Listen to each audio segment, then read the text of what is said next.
want to give a special shout out to Prophetess Talitha Kumi. Go check out her channel. I'll leave the link in the description box. A lot of stuff going on. Wars, rumors of wars. We might be on the precipice of World War III. Please go check out the sister's channel. The link is in the description. Prophetess Talitha Kumi. Look, she does a show every Friday and Saturday night at 8 p.m.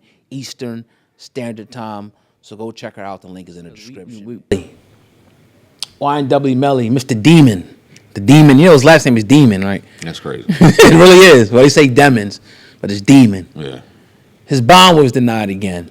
And here's what I'll say about I'm glad that it was. Because the kid's a monster, man. Like, and I'm be real. I wouldn't say this, and I don't know if he did it, but I did watch a lot of that trial, yo. A lot of it. Probably like at least 24 hours worth of them. Probably even more than that. Like I was watching it every day, all day, a couple years ago when it was going. And my conclusion was he knew who did it. Like he set this shit up. Think about it, man. The culture, we got to get away from this too. Free this person, free that person.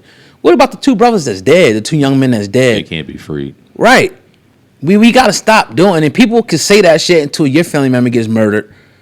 And you hear people saying free this person. You can be like, man, what? Mm-hmm. But now, because you ain't got no emotional attachment to it, you like, oh, free, Melly, free. Nah. This world has places for people like that. For people who want to take people's lives, for people that want to mess with children, that want to R-word people, that want to do all that crazy shit. Put them niggas in prison with the rest of them monsters, man. Mm-hmm. That's where they belong, bro. If I would go out there and shoot somebody right now, they're going to put me there with them monsters. I'd probably be in Trenton State. Mm-hmm. For the next 30 years until I probably die in there. You know what I mean? That's just the reality of life. You can't go around taking people's life. You can't go around putting hits on people. You can't go around doing heinous crimes and expect to be free. It ain't gonna happen. So I'm happy that happened. And a lot of look, man, I know our justice system ain't perfect. I know it's racist. I know it's prejudices and all that. But I would say the majority of the time they get that shit right with a lot of these dudes. A lot of them dudes belong in prison. I'm not gonna say, some dude that, is in there falsely. Absolutely. But the majority of them niggas belong in there and they need to stay up in there. That's just what it is. They have no right to be in society, man, because all they're gonna do is terrorize somebody else. Yep. That's just what it is. Especially when you're doing it and then you writing lyrics and writing bars and creating songs and making money from the acts and pretty much I forgot about that people's part. graves and spitting on parents and spitting on people who are mourning the lives of these people. And unfortunately, the wild part about this was I don't even think it was a beef amongst these. These were your brothers. These were your friends. You know what I mean? This is no different. Them people didn't even see that shit coming. You know what I mean? That's like no different than me and you sitting in the car and I'll shoot you in your back and you don't know what's coming. That's crazy work. And then you got to look at the parents, the mom, the dad, whatever the situation is. It seems to me like they just trying to bleed this kid dry all the rest of his money before they eventually just lay the hammer down and say, you done. You know what I mean? Ain't no time served or anything. You are currently in the process of serving your life sentence, which they will eventually lay down on you because while this trial has been in process and while everything's been going on, I haven't seen any new suspects come arise. I haven't seen anything else come. With the advancement of cameras and the way that they can look at things and break things down, they should be able to find the murder suspect and the people who did it within days, let alone months. They know who did it. You know what I mean? And they just continuing to let this go forward. Now, can you persuade a jury of 12 that you didn't do it? Well, that's going to be hard. You know what I mean? So it seems to me right now they just kind of prolonging the inevitable and bleeding this dude dry all his money. And once it hits zero, they'll go ahead and bang the gavel and throw him under the jail for the rest of his life because I said it years ago, and I'm not for unjustly putting people behind bars, but if it walk like a duck, talk like a duck, quack like a duck, it's a fucking duck. And we looked at all that evidence, it's like, bro, who else did it? Right. Who else did it? Who else did it? Like, we ain't talking about a maybe. This ain't even no OJ shit. Like, who else fucking He lied did about it? a drive-by. And when they did the ballistics and the testing, it wasn't a drive-by. It was point-blank range. And that's clear. That ain't no opinion. That's scientific evidence. Right. They know, man. They know exactly what's going on. It's hard. The reason why I was a hung jury the last time because one of his friends created a reasonable doubt, and that's all you really need. Mm-hmm. When he asked was he in a car or something like that, and he said he wasn't, and all that, but Yeah, justice will be served for them young brothers that got killed. We got to stop forgetting about the victims all the time. Yeah. Fuck the rapper. Yeah. Just because y'all see him in court and you see his family supporting him and all that, the dead man don't get to tell their story. Mm-hmm. They don't get to tell how these dudes was asleep, and they got their brains blown out while they was asleep. Yep. Come on, man. It's crazy. It's wild. But nevertheless, man, I want to journey into Stephen A. Smith. I want to talk about him. I don't know if you ever got that clip from last week, but it was on Cam Newton, right? But he said something the other day, and I'm paraphrasing, where he was kind of talking about the Republican Party and the Democratic Party. I don't know if you've seen that clip, but he was talking about.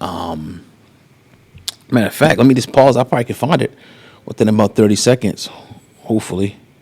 But if not, because I actually caught it on My Song's channel. My Song was kind of going at him. But what he said was kind of deep. Of course, the internet is going to be working slow when I'm trying to find it, right? But nevertheless, he was pretty much saying that black people should vote one election for the Republican Party. He said that because the Democratic Party knows they're going to get our vote, so they don't do anything to cater to it. And the Republican Party knows we're not going to vote for them, so they don't do the same thing. So he said for one election term, we should go Republican, and he was saying it because, and he was also saying like, look, we need representation. And I was like, yo, this shit's crazy. Like, I was like, yo, that's the first time Stephen A. Smith made me, if he gonna follow through with this shit, made me think he gonna be a good, candidate for president. Because I'm like, if he's not just talking like this, if he's gonna move like this, if he's gonna earn the vote and put our agenda on the table, if we even have an agenda, and follow through with that, I'm for it. Now, I know he has a long way to go. I know they're going to put him through the ringer. But first, I want, first answer that. And then in the second part of it, how do you feel about him even, running for president? Would you support that?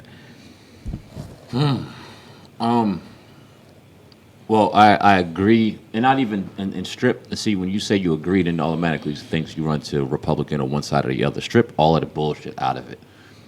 We need to stop running to affiliations because we think that they are for us, and strip the affiliation away and just see who's going to put policies in place that are going to better our futures next year, in the years future, right, in the years ahead of that, right. But too often we'll hear a Democrat pander to us and throw people in front of us that are popular and tell us that they won't do anything but won't give us reasoning or won't give us anything as to what they'll do.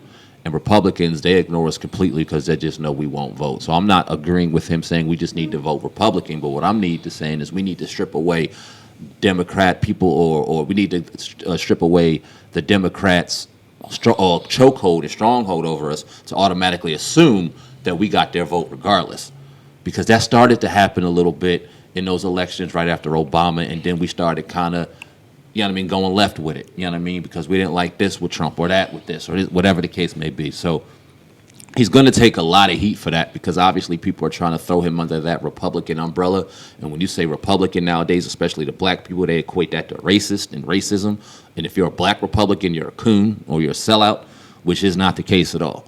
I don't pledge allegiance to any one of the political stages, but I'm not afraid to look at either one of them. And if I like something from either one of them, I'm not afraid to put my vote there. And that's all I think that Stephen A. is trying to say is don't be afraid to put your vote into Republican because they're Republican. It doesn't mean racist. That doesn't mean you're a coon. It doesn't mean you're a coward or anything. You turn your back to the black community. None of that shit. It just means you have an open mind toward it. So, and I'm cool with him, and I'm glad he's saying that because he's not afraid to speak how he feels, and we need black people not to be afraid to speak how he feels, and not all black people think and move and act the same, and it's not one way of black, and that's the only and the right way, and if you don't move that way, you're a coon. And no, it's not. We need to get out of that mindset.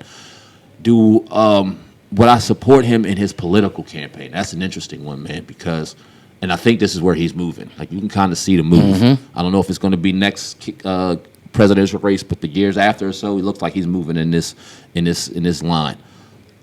I wouldn't be opposed to it. Right. I mean, I know that we've said a lot of things in opposition to Stephen A. Smith over the years, but we've also been quite a fan and watched his journey since we were kids You know what I mean? And appreciate and applaud and respect his journey throughout the years. So I'm not going to just sit back and go Stephen A. Smith for president 2028, 32, whatever the case. But I'm not going to just shut the door on it either. Hear him out. Yeah, you're damn right. Definitely going to hear him out. And if he's saying what I need to hear him say, and he's answering all the right questions, and he's sitting down with the right people, and he's not just jumping to certain platforms that are going to pander to his message, he's going to take everything head on, then hell yeah. Yep, you're damn right. Yeah. If he got it, yes, you damn right I would. And I'd like to see him come down and touch the grassroots. Yep. You know, come down and touch, you know, the nobodies that nobody's going to ever speak about, and talk to them and get down to the people that's so-called the lowest of the lows.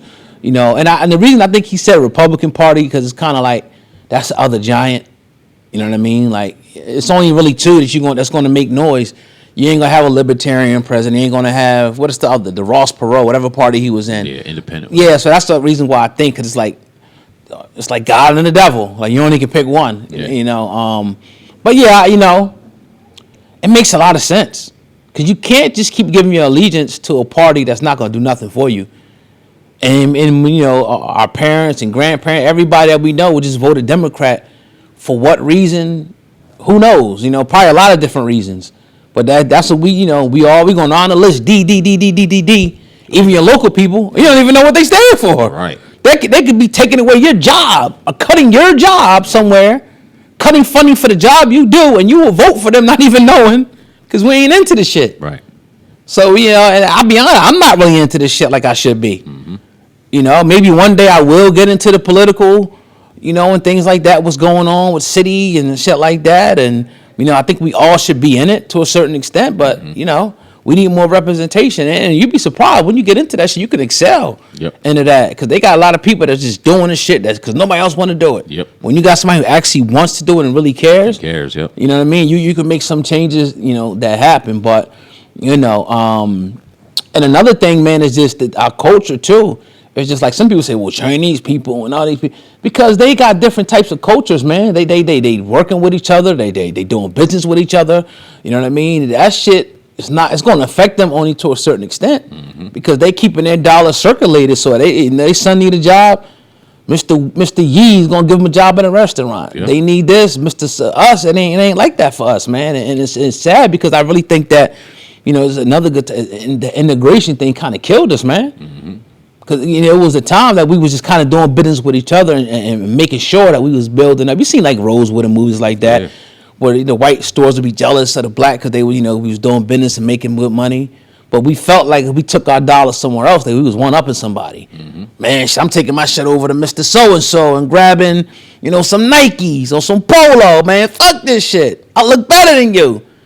And it's a whole history. I'm not going to get too deep into that, but it's crazy, bro. It's crazy. Yeah, integration. Although I don't ever, and when I hear you say it, and when I think about how it was a mistake, I don't mean that we can't mingle with different races, cultures, and be one together. But we went from being independent for us to be dependent. Yeah, that's on everybody else. When they're not dependent on us, we're dependent on the Chinese man or the Indian man to go hit us up with cigarettes or some chips or Chinese food. We dependent on white people to do this or that. And then when we look at us, we look at them with with a side eye. Oh, nigga, you a plumber? Oh, nigga, you do landscaping? Oh, nigga, you do this? I don't need the white man to come. No, but that's deep. Just deep dive into that though. Is it because, and Wallow kind of went here and we kind of gave him backlash, is it because a lot of us practice janky business, would you say? And we had a lot of bad experiences with each other. Yeah.